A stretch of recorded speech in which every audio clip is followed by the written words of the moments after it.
မြတ်စွာဘုရားသာဝတိပြည်မွန်စေရုံရွှေကြောင်းကိန်းအောင်မွေလျော်စံပြောတော်မူစဉ်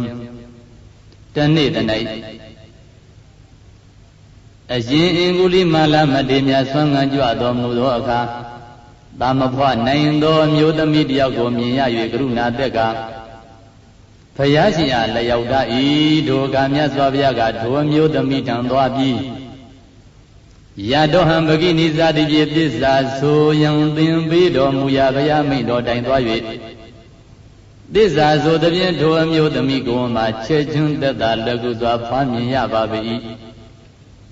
ဤအကျိုးနှင့်ပြည့်စုံသောဤအကျိုးကိုပေးစွမ်းနိုင်သော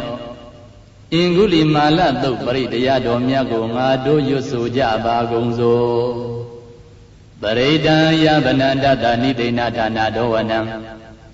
ဥဒကံဘိဝိနာသေတိတပ္ပမေဝပရိဒယံသောတိနာကဗ္ဗဟုဒ္ဓာနံသင်္ဇတယင်္ဇတာရိတိတင်ကနေ့ထေရသင်္ဂုလိမာလတလောကနာထေနဘာတိတံကပါထာယိမဟာတေဇံပရိဒံဓမ္မနာမဟိယတောဟံဘဂိနိယရိယယဇာတိယဇာတောနာဘိဇာနာမိသင်္စိတ်ဇပါဏံဇီဝိတာဝရောပိတာ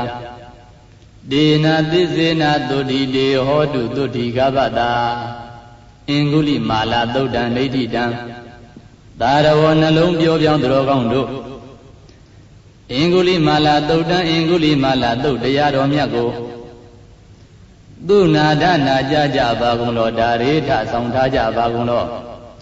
သစ္စာယထာကျိန်ပံများစွာတရစေကြပါကုန်လော